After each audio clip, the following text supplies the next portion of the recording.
Hi, host Eric here, host of Talking with Famous People.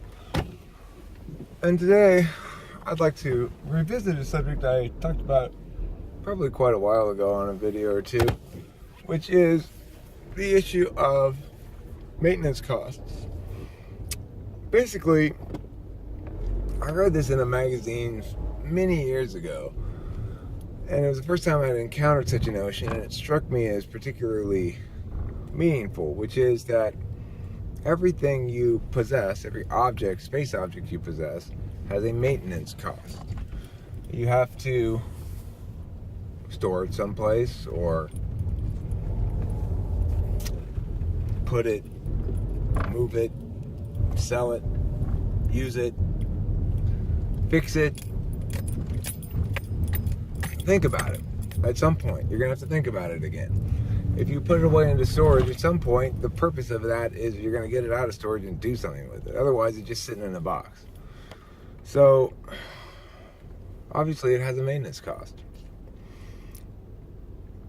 What occurs to me, and has occurred to me of recent months, and what I think is of potentially more interest, or more meaning to be gotten from it, is the notion that time objects also have maintenance costs.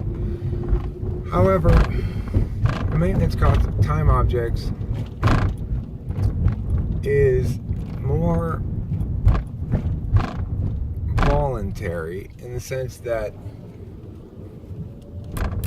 if you have a messy time object scape, it doesn't really cause you direct difficulty, except to the extent that you spend time in that time object scape. So the only way that my poorly organized YouTube videos can bother me is if I'm spending a lot of time fiddling with my poorly organized YouTube videos. In general, they're not that poorly organized, I guess. They're just, I need a taxonomy that I'm happy with, and I don't have one yet, basically. So,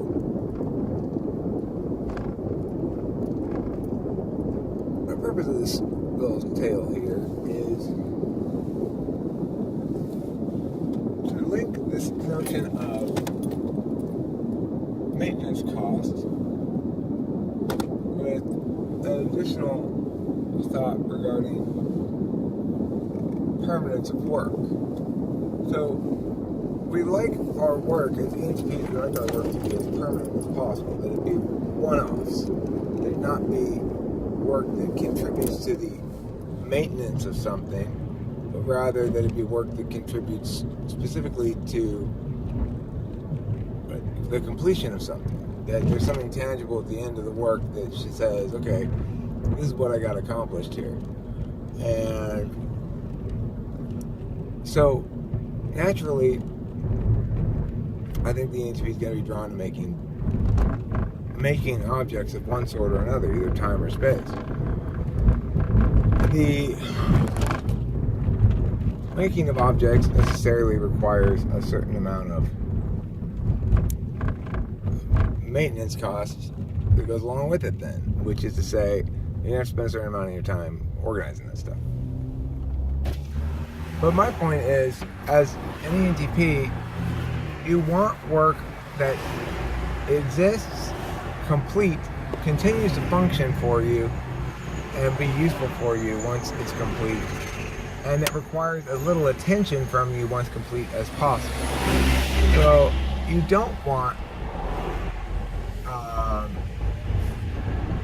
for example, an old blog post has a lot less viability as a time object than does a YouTube video. And the main reason for that, I'd say, is because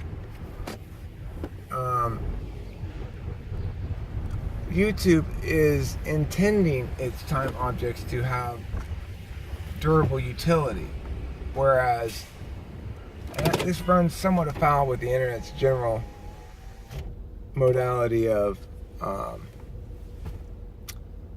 news, changing things, trending. But see, YouTube has this notion of evergreen topics, which is like personality type topics that you may. Well, I like the distinct entity quality of a YouTube video over something less distinct, right? I like things that create distinction between time objects and make them unique, distinct entities that continue to perform on your behalf after you're done with them. Thanks for watching Talk with Fans, people.